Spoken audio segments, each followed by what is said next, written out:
जय हिंद। जितने भी 10th 12th और बाकी कंपटीशन की तैयारी करने वाले विद्यार्थीगण हैं, उन सभी विद्यार्थियों का हमारे इस YouTube चैनल पर स्वागत है। विद्यार्थियों, आज हम लोग का जो टॉपिक है वो है क्लास 12th का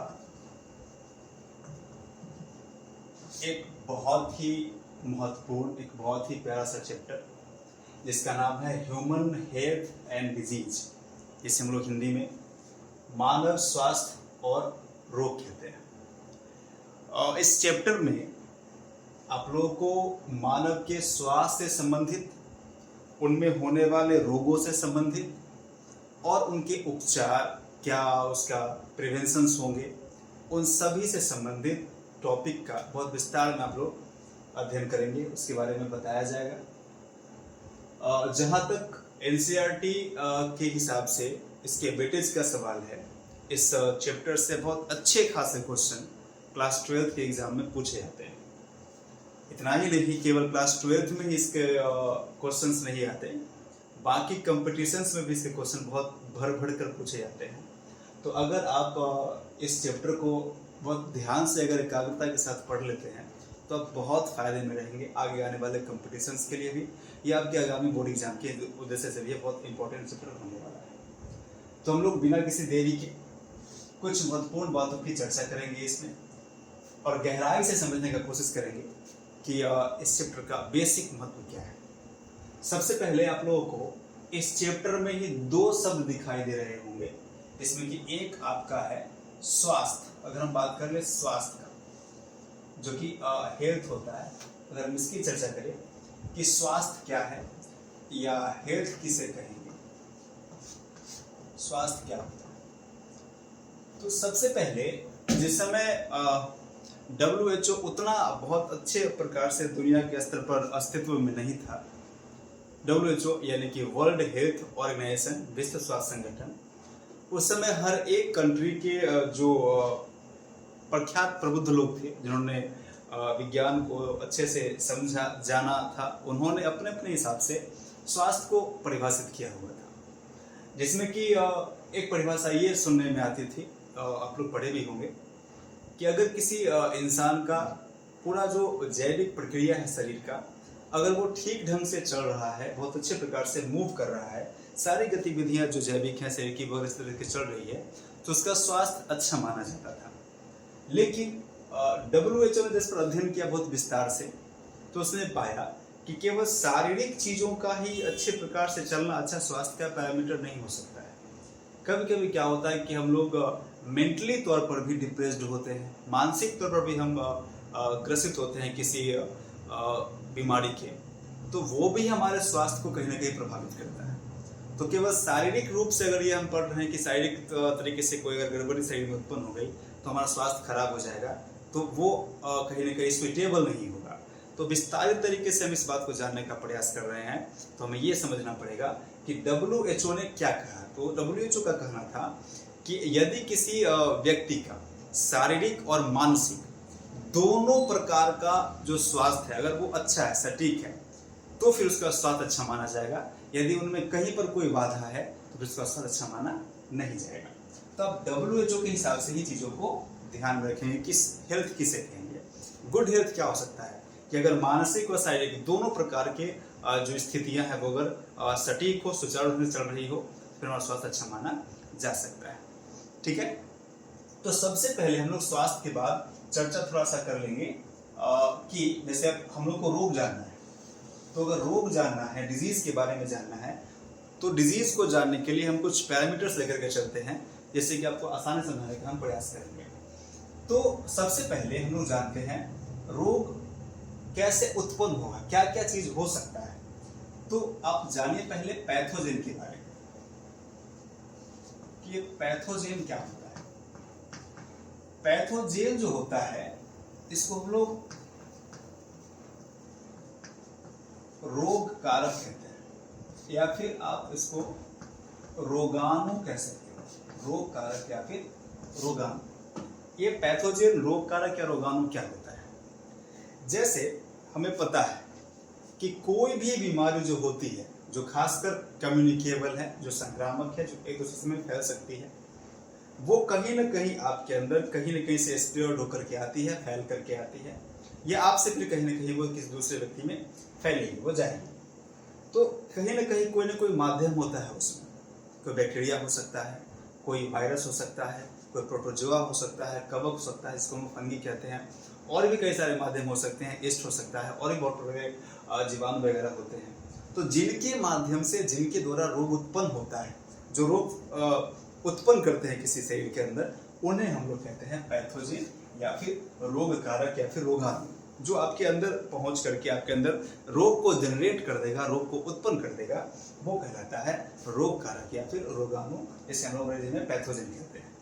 उसके बाद अगर हम चर्चा आगे करें तो पैथोजिन के बाद क्या होता है चर्चा आपका, जैसे आप लोगों को पता होगा कि डिजीज जो होता है, डिजीज कितने प्रकार के हो सकते हैं। जो हम लोग के अंदर डिजीज उत्पन्न होता है वो डिजीज कितने प्रकार का हो सकता है, क्या क्या डिजीज हम लोगों को देखने को मिलता है। तो डिजीज को बांटा गया है कुछ, अगर हम देखें इसको, क्लासिफिकेशन ऑफ डिजीज। तो डिजीज को बांटा गया है कुछ दो भाग में। एक हम लोग कह सकते हैं जेनेटिक डिजीज, ठीक है, और दूसरा होता है, जेनेटिक के बाद एक होता है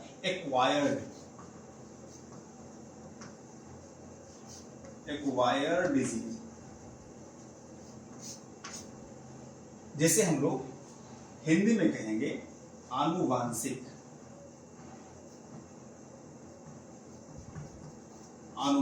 रोग कहेंगे। और ये होता है एक्वायर्ड का मतलब जो कहीं ना कहीं बाहर से आपके अंदर आकर के जनरेट हुआ है, उत्पन्न हुआ है, इसको एक्वायर्ड कहते हैं, जो बाहर से आकर आपके अंदर हुआ। तो इसको हम कहते हैं कायिक रोग, ठीक है। अनुवांशिक आप समझ सकते हो, थोड़ा सा अगर हल्का सा आप दिमाग लगा लो, अनुवांशिक का मतलब क्या हुआ। अनुवांशिक रोग उस रोग को कहा जाएगा जो कहीं न कहीं आपको आपके माता पिता से मिला है, जेनेटिक्स है, वो हर एक पीढ़ी में आ रहा है, उसको हम लोग अनुवांशिक कहते हैं। तो आपको कहीं न कहीं बात स्पष्ट तौर पर समझ में आ गई होगी कि आपके अंदर जन्म से होगा, क्योंकि आपको आपके माता पिता से मिल रहा है, तो जन्म से ही प्राप्त होता रहेगा ये। तो इसको हम लोग कहते हैं जन्मजात भी, जो जन्मजात हो, जन्म से हो, उसको बोलते हैं जन्मजात। सॉरी, जन्म गलत दिखा गया, जन्मजात। तो ये होता है जन्मजात रोग, जो जन्म से आपके अंदर उत्पन्न हो, वो कहलाता है जन्मजात रोग। तो पहले हम लोग अनुवांशिक बीमारी या फिर जन्मजात रोग की चर्चा करेंगे। ये रोग कितने प्रकार के हो सकते हैं, क्या क्या इसमें आ सकता है, उस सब को हम लोग पढ़ने का प्रयास करते हैं। जैसे अगर हम लोग जन्मजात रोग के बारे में थोड़ा सा समझें, कुछ एग्जाम्पल लेकर समझाने का प्रयास करते हैं। जैसे आपको पता होगा, आपने इसके पीछे वाले क्लासेस में पढ़ा होगा, चैप्टर नंबर 5 में या 6 में, तो वहां पर आपको बताया गया, एनसीईआरटी की अकॉर्डिंग अगर पढ़ते होंगे तो 5-6 में आपको दिखा होगा। जैसे एक बीमारी होती है हीमोफीलिया।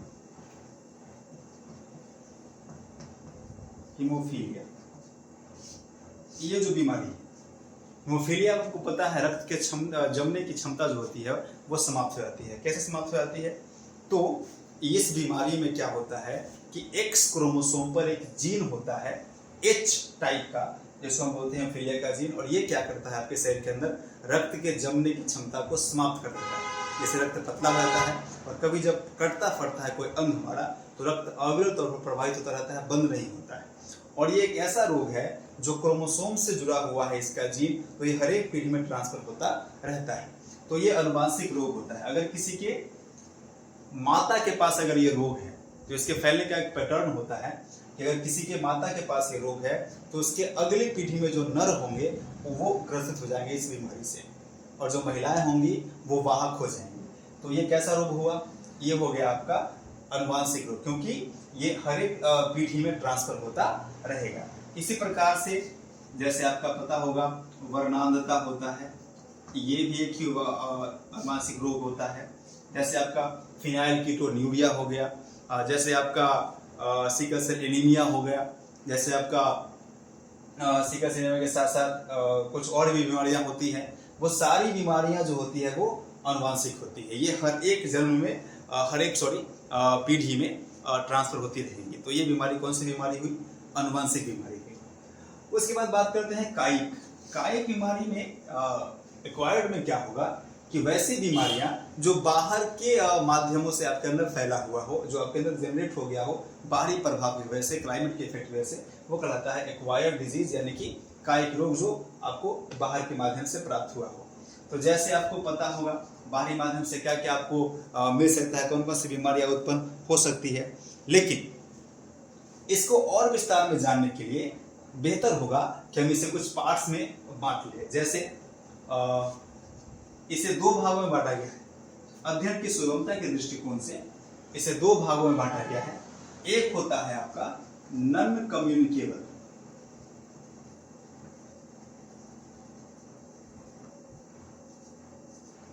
नॉन कम्युनिकेबल जिसे हम बोलते हैं असंक्रामक, और एक होता है कम्युनिकेबल, इसको बोलते हैं हम लोग संक्रामक। तो ये तो आपको नाम से स्पष्ट हो गया होगा कि संक्रामक और असंक्रामक क्या होगा। संक्रामक का मतलब जो एक बीमारी जो है वो दूसरे के बॉडी में ट्रांसफर हो जाए, एक व्यक्ति से दूसरे व्यक्ति में संक्रमण फैला दे, वो संक्रामक होगा। और जो कम्युनिकेट न हो, एक से दूसरा में नहीं फैले, वो होता है असंक्रामक। जैसे अब मान के चलो कैंसर। कैंसर एक ऐसी बीमारी है जो कम्युनिकेट नहीं होती है, जो एक व्यक्ति से दूसरे व्यक्ति में नहीं जाएगा। ये कौन सा बीमारी कहलाएगा? कैंसर। कैसा बीमारी कहलाएगा? वो कहलाएगा नॉन कम्युनिकेबल अर्थात असंक्रामक, क्योंकि उसमें फैलने का गुण पाया नहीं जाता है। ठीक है। लेकिन कम्युनिकेबल में से हैजा हो गया, डायरिया हो गया, एड्स जैसी बीमारियां हो गई। तो ये सब बीमारियां जो होती है वो एक दूसरे में किसी न किसी माध्यम से फैल सकती है, ये स्प्रेड हो सकती है। तो इसे हम बोलते हैं संक्रामक रोग। जैसे टीबी हो गया, ये भी फैल सकता है। तो जो बीमारी एक दूसरे में फैल सकता है उसको बोलते हैं संक्रामक, और जो एक दूसरे में नहीं फैलेगा वो होता है असंक्रामक। इसे हम लोग ध्यान रखेंगे। ये आपको आगे की चीजों को समझने में हेल्प करेगा।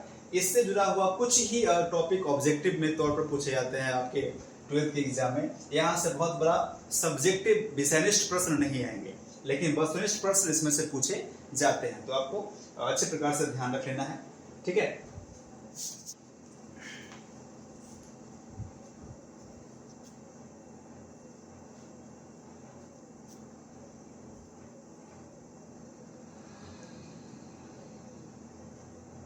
तो अब बात कर लेते हैं थोड़ा सा कि जो कम्युनिकेबल डिजीज है, जो संक्रामक रोग है, तो संक्रामक रोग के फैलने के माध्यम, जो संक्रामक रोग होंगे उनके फैलने के माध्यम क्या क्या हो सकते हैं, मतलब किन किन माध्यमों से वो बीमारी फैल सकता है, क्या क्या ऐसा है जिसकी वजह से वो एक व्यक्ति से दूसरे व्यक्ति में ट्रांसफर हो सकता है। तो सबसे पहले तो सबसे ज्यादा बीमारी को फैलाने का कारण जो रीजन होता है वो कहीं ना कहीं हमारा वायुमंडल में मौजूद एक बहुत महत्वपूर्ण गैस, जिसे हम लोग ऑक्सीजन या आप कह सकते हो सीधे हवा एयर के माध्यम से ये फैल जाए।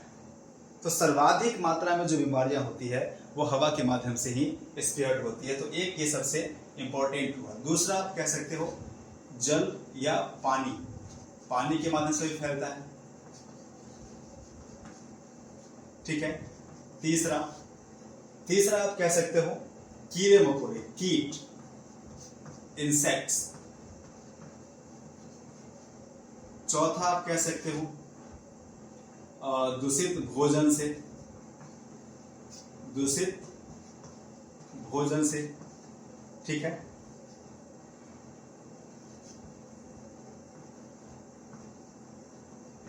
डिकम्पोज्ड फूड से।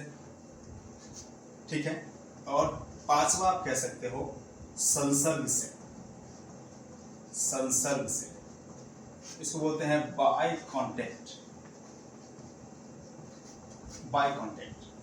तो ये कुछ महत्वपूर्ण माध्यम है जिसके द्वारा जो संक्रामक बीमारियां हैं वो एक दूसरे में फैलती हैं। जैसे हवा से कैसे हो सकता है, आप लोग ने फेस किया है कुछ ही साल पहले एक बहुत बड़ा पैंडेमिक आया था कोरोना।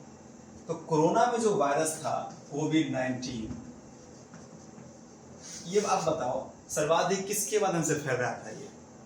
ठीक है, तो ये जो कोविड-19 जो वायरस था ये सबसे अधिक हवा के माध्यम से फैल रहा था। हाँ, वो अलग बात है कि वायरस जब कोई जीवित सेल के साथ नहीं जुड़ा हुआ होता है तो वो मृत अवस्था में होता है, वो एक डेड सेल होता है। लेकिन वो एक स्थान से दूसरे स्थान तक वो कम्युनिकेट जो हो रहा था, जा रहा था, यात्रा जो वो कर रहा था, वो कहीं न कहीं हवा के माध्यम से कर रहा था। और जब भी वो किसी सजीव के साथ संपर्क में आता था तो वो सजीव खुद बन जाता था और बीमारी फैलाने का कार्य करता था। तो हवा के माध्यम से फैलता है।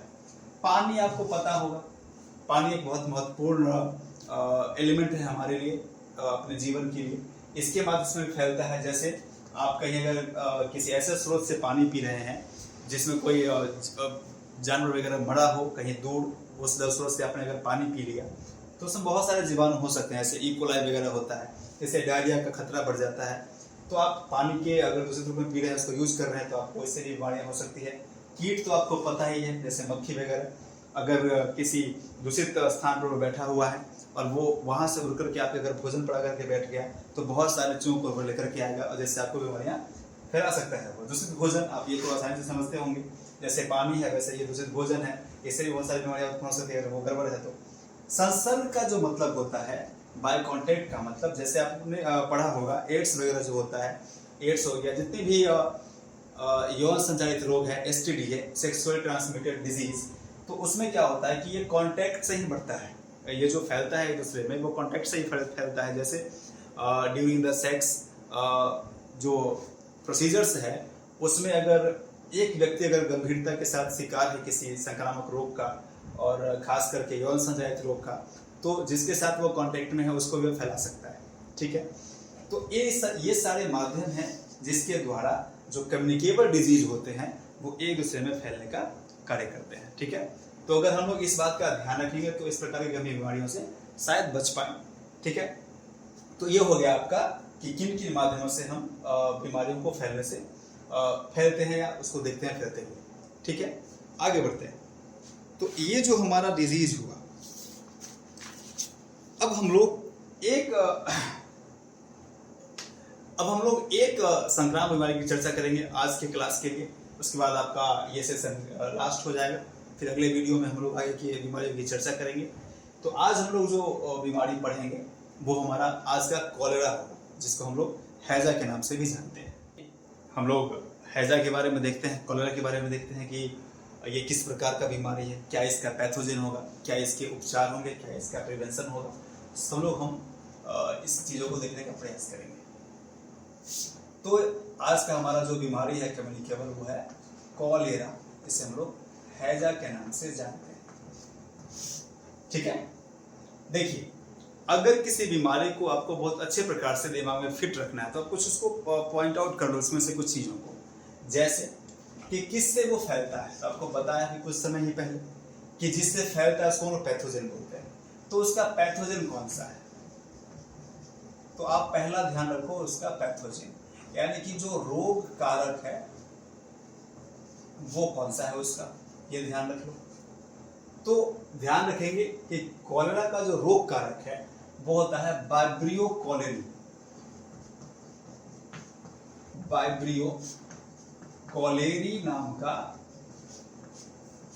जीवाणु, ये जीवाणु है। ये भी पूछा जाता है कि किससे हो रहा है, तो आप ये तो ध्यान रखोगे ही नाम, लेकिन साथ में कभी कभी इसका नाम न दे करके ऐसे पूछ देगा क्वेश्चन आपसे कि जिससे हो रहा है वो रोगाणु जो है वो क्या है, वायरस है, जीवाणु है, प्रोटोजोआ है, फंगी है, ईस्ट है या अदरवाइज और क्या है। तो वहां पर ये ना देकर के सीधे जीवाणु में पूछ सकता है कि क्या है। तो ध्यान रखेंगे कि जीवाणु से होता है, यहाँ पर वायरस नहीं है, वो जीवाणु है। तो एक ही आपका जो पॉइंट है वो ध्यान रखने योग्य है। दूसरा कि जब बीमारी होगी तो प्रभावित अंग कौन सा होगा, जो प्रभावित अंग होगा वो कौन सा होगा, इफेक्टेड जो ऑर्गन होगा जिसको इफेक्ट पहुंचाएगा ये जीवाणु सर्वाधिक आपके बॉडी के अंदर, वो कौन सा जीवाणु होगा, वो कौन सा अंग होगा। तो वो अंग होता है हमारा इंटेस्टाइन। वो हमारा इंटेस्टाइन होता है, इसे हम लोग आंत कहते हैं। तो आंत होता है सर्वाधिक प्रभावी। ठीक है, अब थोड़ा सा हम लोग ये जानने का प्रयास करते हैं कि इस बीमारी में होता क्या है। तो आप ऐसा इमेजिन करो कि किसी व्यक्ति के अंदर ये वाइब्रियो कॉलोरी नामक जीवाणु प्रवेश कर गया, तो ये करेगा क्या? सबसे ज्यादा आंत को करेगा प्रभावित और डाइजेस्टिव सिस्टम को डैमेज करेगा, यानी कि पाचन की प्रक्रिया को डैमेज कर देगा, पाचन तंत्र को नुकसान पहुंचाएगा और जो फूड प्रोडक्ट होते हैं उसके पचने की प्रोसीजर्स को डैमेज कर देगा। तो पचेगा ढंग से नहीं, कुछ भी नहीं होगा। तो होगा क्या कि व्यक्ति को तेज दस्त लग जाएगा। तेज दस्त का मतलब होता है कि व्यक्ति को बहुत तीव्रता के साथ पतला दस्त लगेगा और बॉडी से पानी की भारी मात्रा बाहर निकल जाएगी। विशेष परिस्थितियों में इसमें वॉमिटिंग भी होती है, उल्टी भी होती है, और इसका कॉमन सा ये होता है रिजल्ट कि बॉडी के अंदर भारी पानी की कमी हो जाती है। और भारी पानी की कमी की वजह से क्या होता है कि व्यक्ति बहुत ज़्यादा कमज़ोर हो जाता है, उसकी आंखें धंस जाती है, वजन कम होने लगता है, थोड़ी मात्रा में बुखार भी हो जाती है। ठीक है, तो ये सब इसका जो है कहीं ना कहीं एक सिम्टम होता है, लक्षण होता है। तो जैसा कि चल रहा था वैसे ही आप लोग जान लेंगे कि आगे जो होगा वो हमारा सिम्टम होगा। सिम्टम मतलब लक्षण, किसके लक्षण क्या क्या होंगे। तो जैसा कि बताया, आंत प्रभावित होगा और प्रभावित होने के बाद क्या होगा कि वह पाचन की प्रक्रिया को अवरुद्ध कर देगा, जिससे पाचन तंत्र जो पाचन करने की प्रक्रिया था उसका वो रुक जाएगा, तो अच्छे से पचेगा नहीं भोजन, और अपचा भोजन ही शरीर से बाहर निकलने लगेगा पतले रूप में, जिसको हम बोलते हैं दस्त। और दस्त हो जाएगी तो पानी की क्या हो जाएगी? भयानक कमी हो जाएगी। तो पहला इसका जो होगा लक्षण वो होगा कि इसमें दस्त लग जाता है, दस्त लग जाता है। दूसरा, वॉमिटिंग भी होती है, अर्थात उल्टी भी होती है, कभी कभी उल्टी भी होती है। तीसरा आपको बताया कि जब ये दोनों होगा तो किसकी सबसे अधिक कमी होगी बॉडी के अंदर? तो जल की कमी होगी। तो आप ऐसे लिख सकते हो, निर्जलीकरण हो जाता है, निर्जलीकरण हो जाता है, यानी पानी की भयानक कमी हो जाएगी। आप ऐसे भी लिख सकते हो अगला पॉइंट अपने दिमाग से बना करके, क्योंकि ये सब होगा तो कुछ चीजें कॉमनली होती ही हैं, जैसे बुखार हो जाएगा, बुखार हो जाता है। पांचवा, कमजोरी हो जाता है, कमजोरी हो जाता है। ये सारे इसके क्या है? लक्षण है, ये सारे इसके सिम्टम है। और सिम्टम इसलिए इंपॉर्टेंट होता है क्योंकि कोई भी जो डॉक्टर होते हैं वो सिम्टम देख करके ही अंदाजा लगाते हैं, ये अपना दिमाग लगाते हैं वो कि कौन सी बीमारी होगी। तो सिम्टम बहुत इंपॉर्टेंट होता है। सिम्टम के बाद आपको जाना है ट्रीटमेंट को, ट्रीटमेंट को जानना है। ट्रीटमेंट का मतलब होता है उपचार, आपको उपचार को जानना है। ठीक है, इस चौक से लिखने का प्रैक्टिस है नहीं, इसलिए थोड़ा सा दिक्कत होगा, तो आप लोग इसको थोड़ा सा नजरअंदाज करेंगे। थोड़ी दिक्कत होती है चौक से लिखने में, क्योंकि प्रैक्टिस ज्यादा मार्कर का है और फर्स्ट टाइम इसको यूज कर रहे हैं, तो थोड़ा सा दिक्कत हो रहा है, लेकिन ये सॉर्ट आउट हो जाएगा धीरे धीरे। तो चलिए, ट्रीटमेंट क्या हो सकता है? तो आपको जैसा कि सिम्टम से चल रहा है पता कि ट्रीटमेंट में सबसे पहला ये होना चाहिए कि जो पानी की कमी है उसको रोके। तो पानी की कमी को रोकने के लिए सर्वाधिक आसान जो उपाय है वो आप ORS का घोल दे दो रोगी को, या अगर ORS का घोल नहीं है तो घर में सबसे आसान होता है कि आप नमक और चीनी ये दोनों चीज को मिक्स करके घोल करके रोगी को दे सकते हैं। आप इलेक्ट्रोलाइट पाउडर भी दे सकते हैं जिससे पानी की कमी दूर होती है। NaCl का भी घोल दिया जा सकता है, सीधा नमक का, इससे भी कुछ राहत मिलती है। तो सबसे पहले उपचार ये होगा कि आप NaCl, ORS या नमक शर्करा का घोल बनाकर रोगी को दे। तो सबसे पहले नमक सर का घोल बना करके या ओआरएस का घोल बना करके रोगी को देना चाहिए। कभी कभी इलेक्ट्रोल पाउडर को भी आप यूज कर सकते हैं, कोई दिक्कत इसमें भी नहीं होता है। दूसरा उपचार क्या होगा कि कमजोरी होती है और ये बहुत अच्छे प्रकार की कमजोरी होती है, बहुत अच्छे लेवल की होती है, तो आपको रोगी को देना चाहिए संतुलित भोजन, जिससे संतुलित भोजन देना चाहिए जिससे कि वह अत्यधिक कमजोर ना हो जाए, क्योंकि बहुत अधिक कमजोरी में क्या होता है, इम्यूनिटी सिस्टम डाउन हो जाता है, और जब ये डाउन कर जाएगा तो रोग को बहुत जल्दी ठीक नहीं कर पाएगा, इसलिए बॉडी बहुत ज्यादा कमजोर नहीं होना चाहिए। तीसरा, चूंकि आपको पता है कि ये हो किससे रहा है, जीवाणु से, और जो कोई बीमारी जीवाणु से होती है तो उसे नष्ट करने के लिए हमें एंटीबायोटिक का प्रयोग करना पड़ता है। एंटीबायोटिक या फिर आप इसे प्रतिजैविक हिंदी में कह सकते हो, सेवन करना चाहिए। तो ये कुछ उपचार है, 2-3 जो आपको बहुत इंपॉर्टेंटली समझाया गया। ये उपचार करने से हैजा बीमारी जो होती है बहुत हद तक शांत हो जाती है और नष्ट हो जाती है। उपचार के बाद आपका जैसा कि प्रिवेंशन होता है कि आप इससे बचाव कैसे कर सकते हो, यानी रोकथाम क्या हो सकता है इसका, तो जैसे जहां पर हैजा फैला हुआ है उस स्थानों पर नहीं जाना चाहिए। रोगी का जो अपशिष्ट होता है उससे भी बीमारियां फैलती है, उसे जमीन में गाड़ देना चाहिए। यत्र तत्र रोगी को थूकना नहीं चाहिए। उसका जो कपड़ा होता है, उसके द्वारा उपयोग की जाने वाली जितनी भी वस्तुएं होती है वो घर के फैमिली के अलग मेंबरों से अलग रखना चाहिए। इससे क्या होता है कि रोगी एक स्थान पर सुरक्षित रहता है और बीमारियों को अलग ही वो नहीं फैला पाता, जैसे कि फैमिली के अलग अदर मेंबर्स जो होते हैं वो बचे रहते हैं। तो ये कुछ प्रिवेंशंस होते हैं, कुछ बचाव के तरीके होते हैं जिससे कि बीमारी बहुत जल्दी ठीक होती है। तो ये था हैजा। तो आज के लिए इतना ही। आगे का जो वीडियो होगा, आगे की जो बीमारियां होंगी वो धीरे धीरे एक एक करके वीडियो आती रहेंगी, और आप लोग अगर अच्छा लगे सेशन तो आपको पता है आपको क्या करना है, सपोर्ट करना है अपने हिसाब से, और हम लोग अपना काम करते रहेंगे। जय हिंद।